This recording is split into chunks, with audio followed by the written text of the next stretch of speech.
Me llamo Nuria, tengo 18 años, y mi padre desapareció hace un mes sin dejar rastro, llevando consigo un secreto que tal vez nunca lleguemos a descifrar.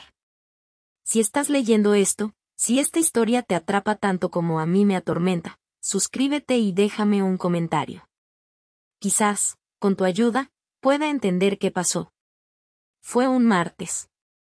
Un martes cualquiera de esos que se arrastran con la pereza de la lluvia y el olor a tierra mojada.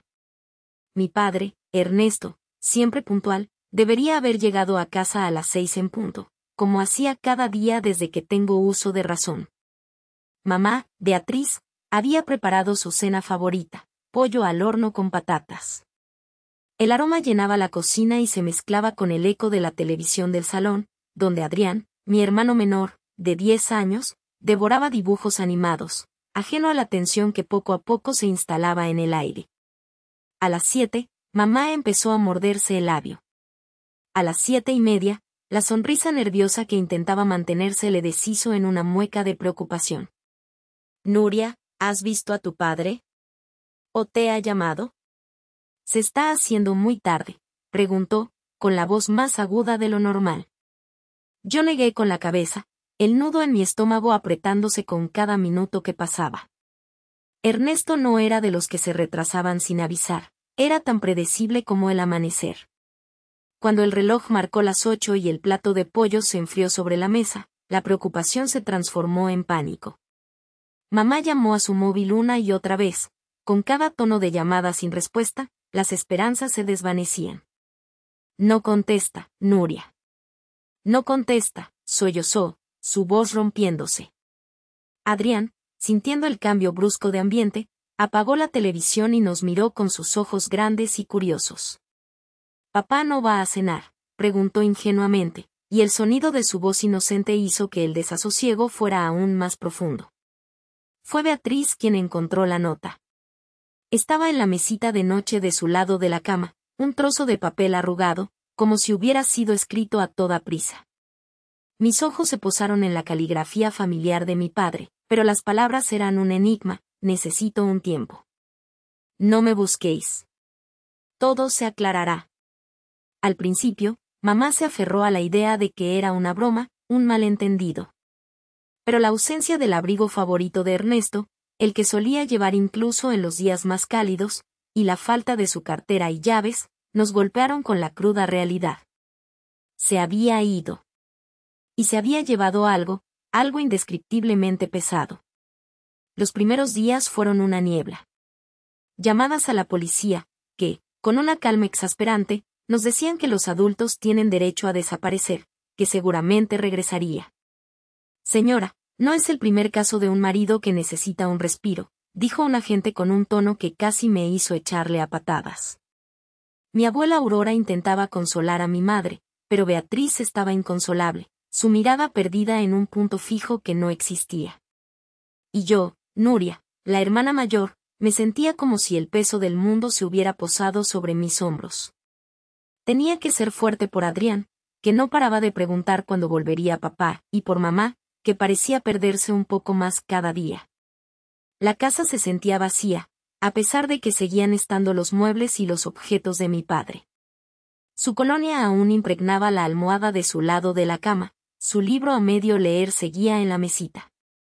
Era como si su fantasma aún deambulara por las habitaciones, burlándose de nuestra impotencia. Pero no estaba.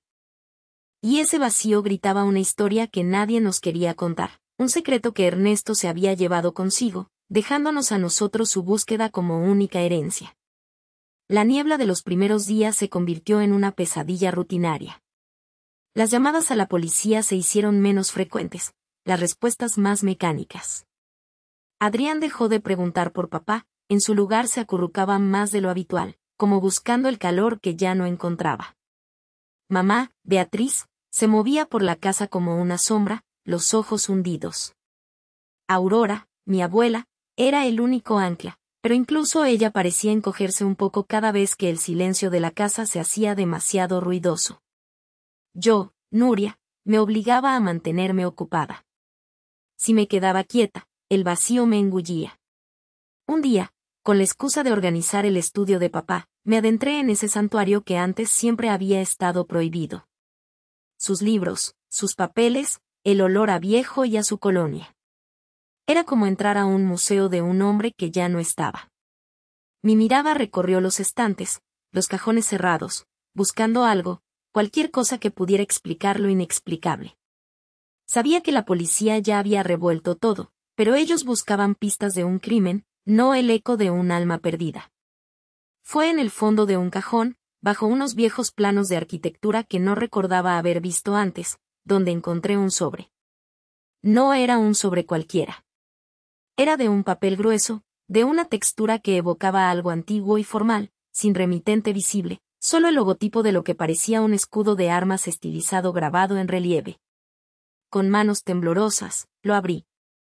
Dentro había una invitación. Sencilla, sin adornos, pero con una tipografía elegante que gritaba seriedad. Muebles Vargas solicita su presencia en una reunión estratégica familiar. La fecha era para la próxima semana, la dirección en un distrito que apenas conocía, lejos de nuestra zona residencial. Y debajo, en una línea más pequeña y discreta, la herencia del futuro se forja en el pasado olvidado. Firmaba solo como la junta directiva. ¿Muebles Vargas? ¿Reunión familiar? Mi padre nunca nos había hablado de una empresa de muebles, y mucho menos de una rama de la familia con ese apellido. Nuestro apellido es Castillo. Era Vargas el apellido de soltera de mi abuela paterna, una que murió antes de que yo naciera y de la que apenas se hablaba. Un escalofrío me recorrió la espalda. Ernesto nunca fue de los que guardaban secretos, o al menos eso creía yo. Pero esto era diferente.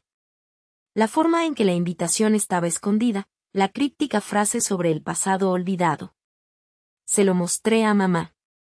Sus ojos, vacíos hasta el momento, se encendieron con una mezcla de confusión y algo que no supe descifrar. ¿Miedo? ¿Ira? ¿Qué es esto, Nuria? Su voz era un hilo, casi inaudible. Tu padre nunca mencionó nada de unos Vargas.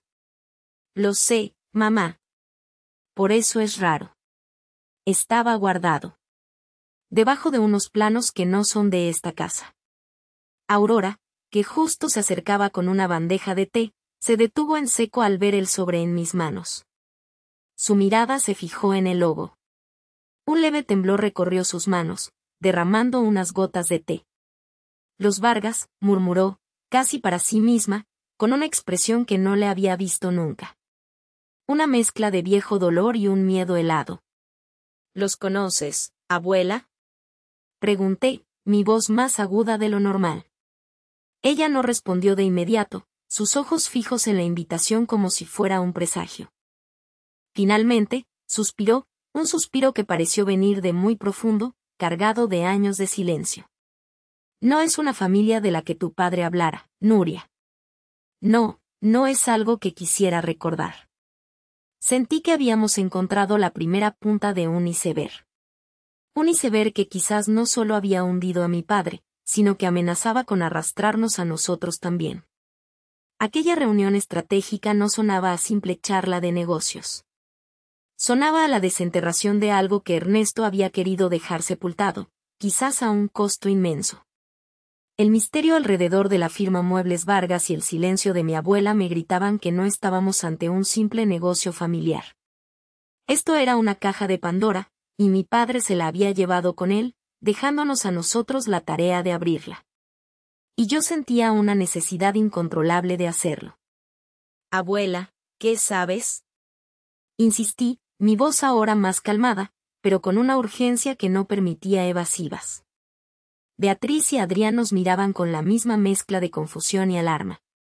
Aurora dejó caer la bandeja en la mesa auxiliar con un golpe sordo, el té se derramó sobre una revista vieja.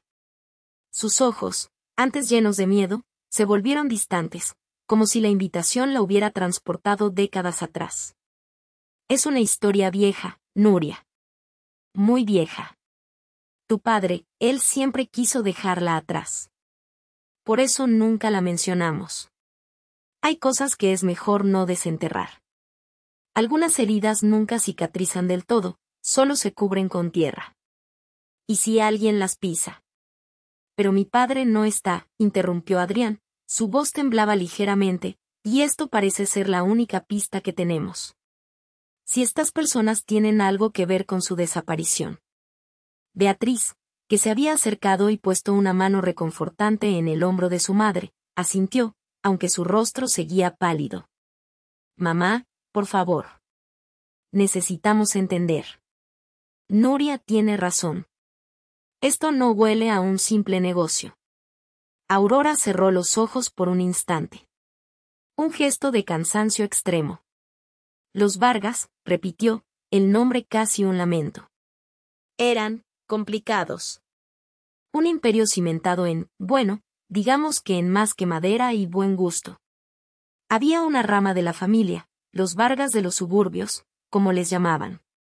Gente con ideas, pero sin el apellido adecuado en la etiqueta. Siempre hubo rencillas.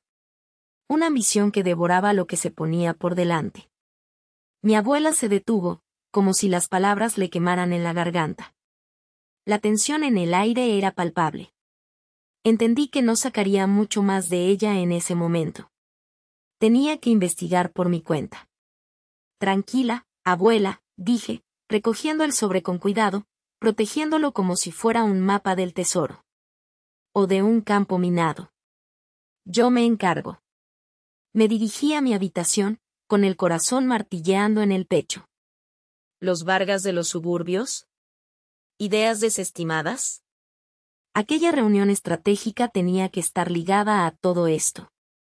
Me senté frente a mi ordenador, las manos temblorosas sobre el teclado. Tecleé Muebles Vargas y la pantalla se llenó de resultados, una web elegante, artículos de decoración, alguna que otra reseña crítica sobre su lentitud en adaptarse a nuevas tendencias. Pero nada que explicara el miedo de mi abuela o el sobre en mis manos.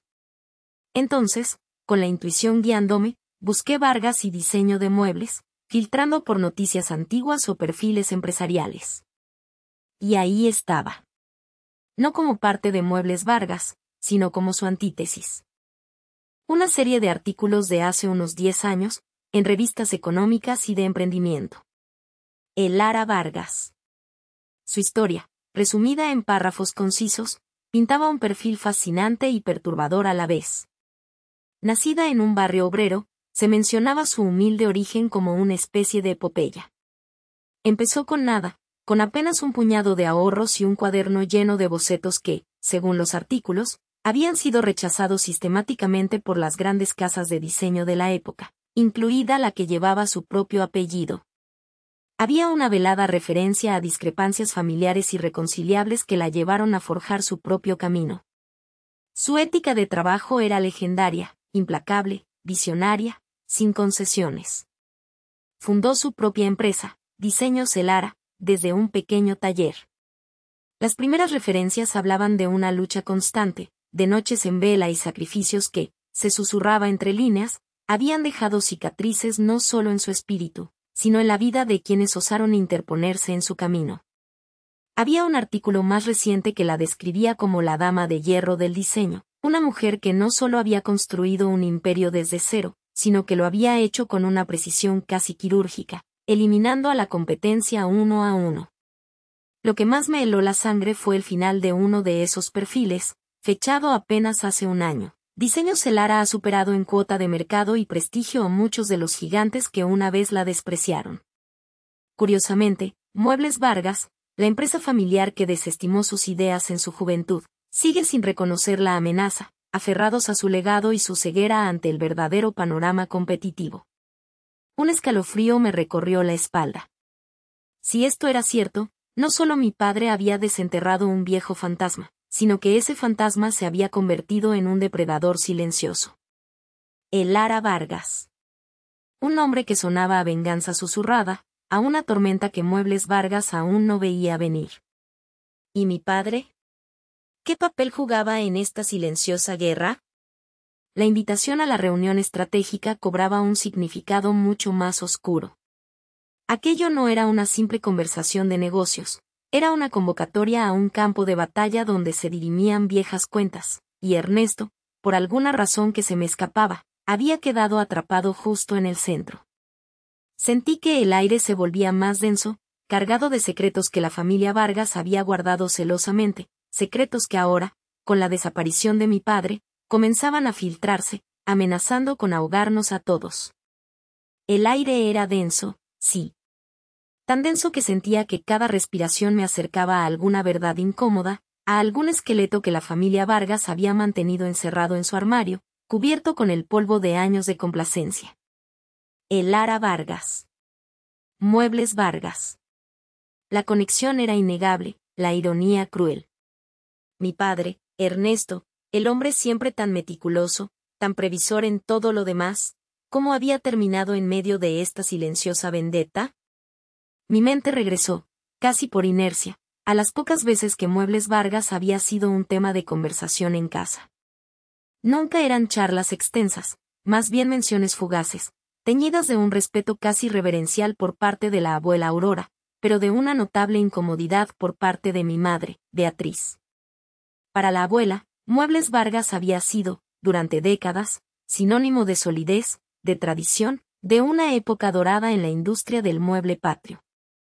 Eran los reyes, Nuria, los que ponían el estándar, solía decir, con un brillo nostálgico en los ojos.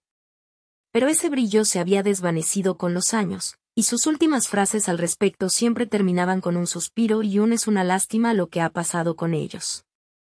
Lo que había pasado con ellos era un secreto a voces, al menos para cualquiera que prestara un mínimo de atención al mercado. Muebles Vargas se había convertido en un fósil. Su tienda principal, que recordaba vagamente de alguna excursión de la infancia con la abuela, era un museo de lo anticuado, muebles pesados, recargados, de maderas oscuras, que no encajaban en ningún piso moderno. Sus catálogos parecían sacados de otra década, y su marketing era inexistente, más allá de algún anuncio rancio en revistas especializadas que nadie leía ya.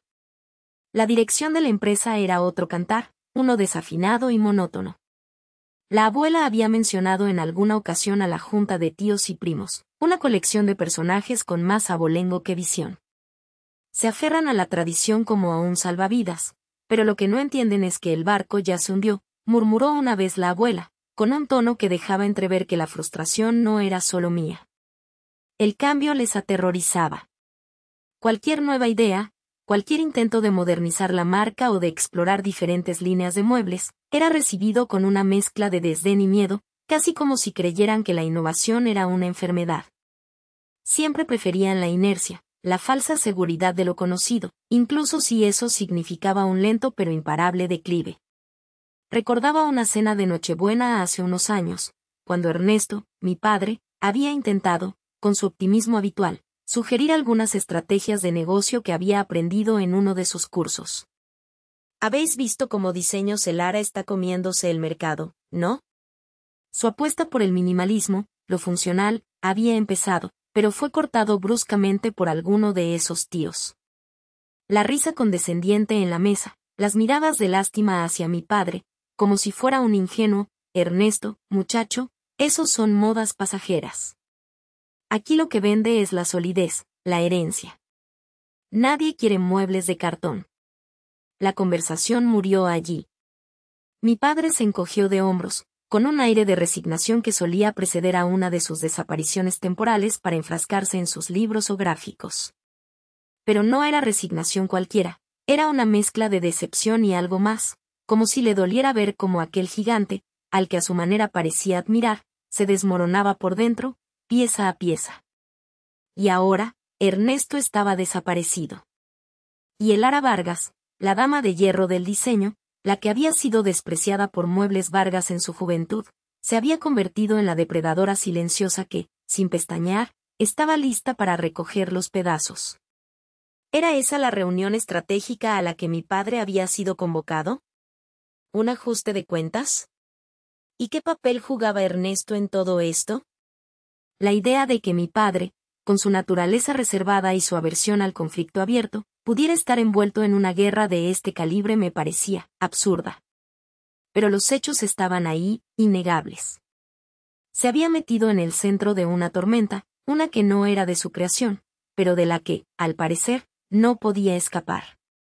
me di cuenta de que mi padre no solo había desenterrado un viejo fantasma, sino que había activado una bomba de tiempo. Y lo más inquietante era la sensación de que aquella ceguera de Muebles Vargas no era solo empresarial. Sentía que había algo más profundo, algo personal, que se escondía bajo la superficie de su obstinación. ¿Qué otros secretos guardaba esa familia? ¿Qué Ernesto había logrado desvelar? ¿Y cuánto de esos secretos estaban ligados a nuestra propia historia, a nuestro apellido? La imagen de Elara Vargas, esa mujer que había construido un imperio sobre las cenizas de un desprecio pasado, me decía que esto no era solo una cuestión de negocios. Era personal. Y mi padre estaba atrapado justo en el nudo de esa venganza. La noche se sentía más fría, y no era por la temperatura exterior, sino por el gélido aliento de lo que estaba por venir. Mi cabeza daba vueltas con la imagen de Elara Vargas. Esa mujer, construyendo su imperio sobre los escombros de lo que una vez fue el desprecio, ahora era la clave. Era como si el destino, o la historia misma, la hubiera empujado de nuevo al lugar donde todo había empezado, el epicentro de su dolor y su ambición, la antigua sede de Muebles Vargas. Yo me la imaginaba, paso a paso, acercándose a ese edificio. No era el reluciente rascacielos que Muebles Vargas había erigido en su época dorada, antes de que los problemas carcomieran sus cimientos. Este era el original, el que había visto nacer la fortuna de los Vargas y, al parecer, también su caída. No había sido difícil encontrarlo. La dirección figuraba en algunos de los viejos documentos que había revisado, entremezclados con las facturas y los catálogos descoloridos de papá. El lugar, según mis pesquisas y las pocas fotos que había encontrado, reflejaba una gloria venida a menos. La fachada de piedra, antaño imponente, estaba ahora manchada por el paso del tiempo y la negligencia. Algunas ventanas mostraban grietas, otras estaban cubiertas por el polvo acumulado, como ojos opacos que habían visto demasiadas verdades incómodas. La entrada, flanqueada por dos pesadas puertas de madera tallada, parecía más un portal a un pasado olvidado que la entrada a un negocio en funcionamiento. Era el tipo de escenario perfecto para una trama oscura, para un reencuentro con fantasmas. Elara debió sentirlo, esa pesadez en el aire, el eco de lo que había sido y ya no era. La historia decía que su familia había sido barrida, no por la competencia leal, sino por una serie de decisiones, cuestionables, tomadas por la cabeza de la familia Vargas en ese momento. Se rumoreaba que había tratos ocultos, favores políticos que no salieron a la luz. Y ella, Elara, había regresado. Entró en el vestíbulo, donde el olor a madera vieja y a humedad se mezclaba con un tufo rancio a ambición contenida. La sala de espera, con sus sillones tapizados en terciopelo desgastado y sus paredes cubiertas de retratos de hombres con miradas severas, parecía congelada en el tiempo. Allí, detrás de un mostrador de caoba que había perdido su brillo, se encontraba la secretaria. Una mujer de mediana edad, con el cabello recogido en un moño estricto y una expresión que denotaba años de desinterés. «Buenos días», supuse que dijo Elara, con su voz que debía sonar como acero pulido, aunque intentara suavizarla. La secretaria levantó la vista de unos papeles, con una lentitud exasperante, como si cada movimiento fuera un esfuerzo titánico. Sus ojos, enmarcados por unas gafas de montura fina, recorrieron a Elara de arriba a abajo, el impecable traje de corte moderno, la discreta pero costosa cartera, el aire de alguien que no estaba acostumbrada a esperar. Pero, de alguna manera, la secretaria decidió que no era nadie importante. Quizás el edificio, con su aura de decrepitud, solo atraía a vendedores de poca monta o a nostálgicos. «Sí. ¿En qué puedo ayudarla?», gruñó la secretaria, su tono tan distante como el eco de un secreto susurrado en un pasillo vacío. Ni un atisbo de reconocimiento, ni una pizca de interés. Era la personificación de la burocracia, la guardiana de una fortaleza que ya no merecía ser custodiada. Elara, la mujer que había doblado a corporaciones enteras, fue tratada como una simple vendedora de aspiradoras, una intrusa que venía a perturbar la paz polvorienta del lugar. Me imaginaba la vena palpitando en la sien de Elara, la chispa de furia contenida que solo supo canalizar en más ambición, más poder. debió ser un golpe, un recordatorio brutal de cómo el mundo la había visto antes de que se convirtiera en la figura que era. Un desprecio sutil, casi imperceptible, que solo alguien como ella, tan marcada por el pasado, podía sentir con tanta intensidad. Y eso era precisamente lo que la hacía peligrosa.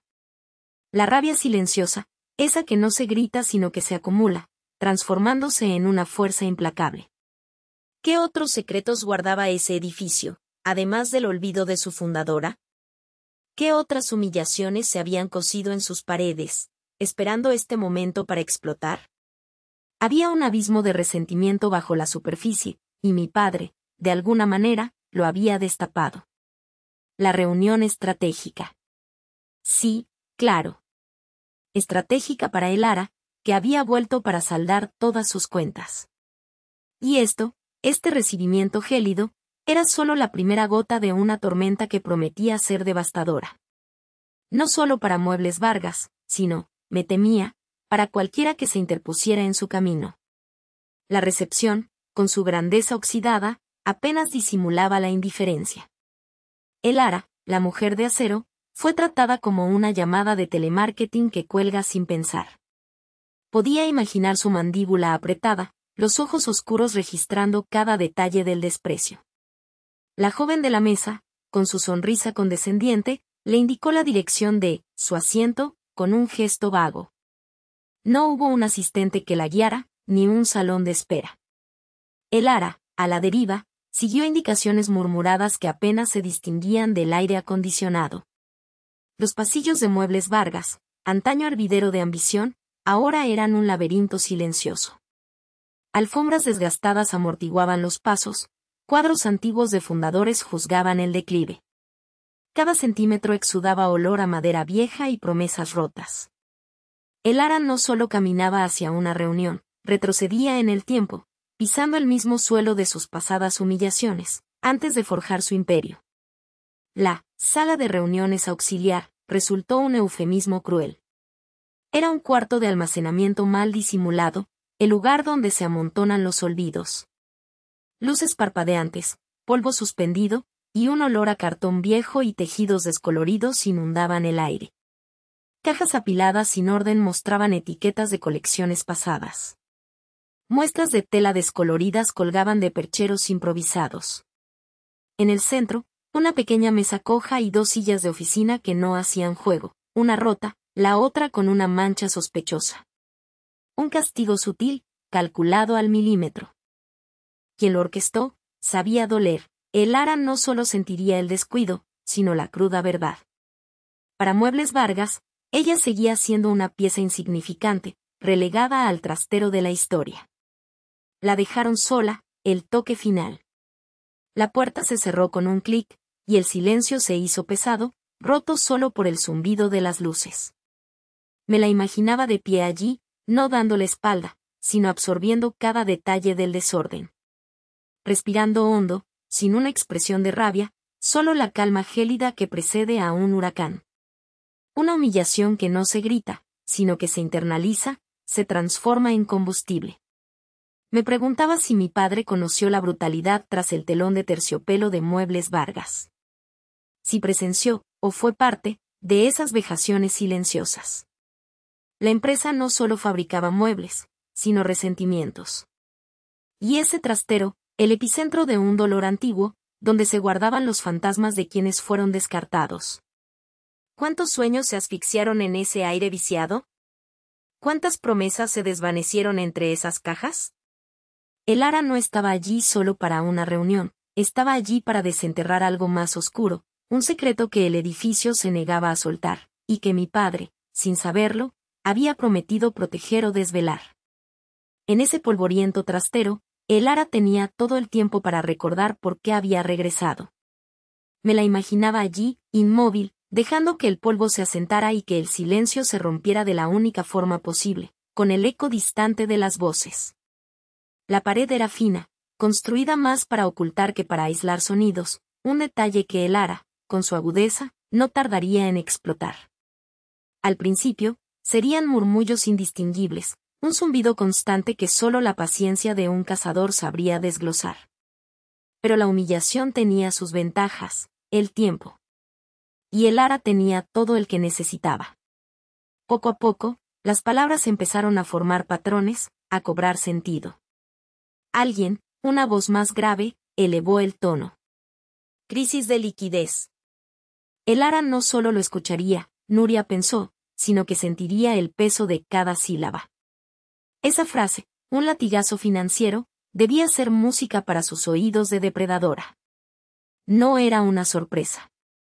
En Muebles Vargas, las bonitas fachadas de madera siempre escondieron goteras y cimientos podridos. La pregunta no era si estaban en apuros, sino qué clase de podredumbre revelaría este colapso. Luego, otra voz, más aguda, ansiosa, pérdida de cuota de mercado. El ambiente en la sala principal debía estar cargado, asfixiante, el aire denso con el sudor frío del pánico. Imagino a Lara sonriendo apenas, una sombra de satisfacción cruzándole el rostro mientras sorbía cada palabra. Mi padre siempre decía que las empresas son como organismos vivos. Cuando enferman, revelan sus peores secretos. ¿Qué estaba revelando Muebles Vargas en su agonía? ¿Qué verdades vergonzosas, qué tratos oscuros, qué promesas rotas saldrían a la luz? Una tercera voz, esta vez con un tono de frustración apenas contenida, se unió al coro de la desesperación, competencia agresiva. Era el mantra de la bancarrota inminente, el preámbulo a la caída que, paradójicamente, el Lara había esperado pacientemente. No era solo la recesión general lo que los estaba ahogando. Había algo más personal, más visceral. Una herida supurante que la compañía intentaba ocultar con vendas de marketing. ¿Y mi padre, Ernesto, sabía él de esta gangrena? ¿Fue testigo mudo o partícipe involuntario de la decadencia moral que carcomía a Muebles Vargas desde dentro? Me imaginaba el tic nervioso de un pie, el pulgar que juguetea con un bolígrafo, los vasos de agua que se vacían a la velocidad de la ansiedad. Para el Lara, cada fragmento de la discusión sería una pieza del rompecabezas, no de la ruina económica, sino de algo mucho más siniestro. La crisis de Muebles Vargas no era solo de números, pensaba Nuria con un escalofrío. Era una crisis de conciencia, la caída de un imperio construido sobre cimientos de mentiras. Y si mi padre estuvo implicado en algo de eso, si su desaparición tenía que ver con las verdades que esta empresa se negaba a soltar, entonces el trastero no era solo un lugar de humillación, sino la antesala a una revelación brutal, una que cambiaría todo lo que creíamos saber sobre él. El silencio de Lara era mucho más amenazante que el bullicio de esa sala principal. Ella no oía solo palabras, oía los huesos crujiendo bajo el peso de una historia podrida. Lara no se inmutó, al menos no externamente. No hubo un parpadeo, ni la crispación de una facción. Pero yo, Nuria, la conocía lo suficiente, o al menos me había esforzado por observarla, para leer el imperceptible tic en la comisura de sus labios, la forma en que su mandíbula se tensaba hasta el punto de la translucidez. Para el resto de la sala, ella era un bloque de hielo inquebrantable, pero yo veía el vapor hirviendo bajo esa superficie gélida. La humillación era un veneno lento, y el Lara lo estaba absorbiendo directamente, gota a gota, no como una ofensa del momento, sino como un recordatorio brutal de viejas cicatrices que la familia Vargas, con su arrogancia y su decadencia, se empeñaba en reabrir. Insolente, pensé que musitaba, aunque no emitió sonido alguno. Su mirada, antes analítica, se tornó acerada, como si las cifras de pérdidas y ganancias se hubieran transformado en el filo de una guillotina. Para mis oídos, la discusión en sala era el lamento de un crucero hundiéndose, para el Lara, era la banda sonora de su venganza. No era solo la insolvencia lo que el Lara olía, era el hedor familiar de la traición, el mismo que, años atrás, había empujado a su propia familia al borde del abismo, y del que mi padre, quizás, conocía más de lo que jamás admitió. La idea de una adquisición amistosa, una vez fugazmente considerada, se disolvió como tinta en agua manchada. Ahora solo veía la posibilidad de reducir Muebles Vargas a cenizas, no solo por negocio, sino por una retribución que tardó demasiado en llegar. Un ajuste de cuentas que se gestó en salones más discretos, entre susurros de promesas rotas y acuerdos podridos. La ambición de Lara siempre fue una bestia hambrienta, pero la de ese día era una con colmillos afilados por el rencor. Los aplastaremos, supe que pensaba, y no me refería solo a los números. Iba más allá de la competencia, más allá de la rentabilidad. Era una sed de aniquilación, una purga. Sentí un escalofrío. ¿Qué secreto guardaba Muebles Vargas que era tan tóxico, tan corrosivo, que podía engendrar una venganza de esta magnitud? ¿Qué actos, olvidados o deliberadamente ocultos, habían cimentado no solo un imperio mobiliario, sino también una deuda de sangre y vergüenza? Y, un pensamiento gélido me recorrió la espalda, ¿qué papel jugó mi padre en la siembra de esa semilla en particular? El Lara no iba a perdonar, ni a olvidar. Y si la verdad de Muebles Vargas era tan podrida como la imaginaba, mi padre, Ernesto, debía haber estado muy cerca de esa podredumbre. Quizás demasiado como para salir ileso. O, peor aún, demasiado como para querer salir.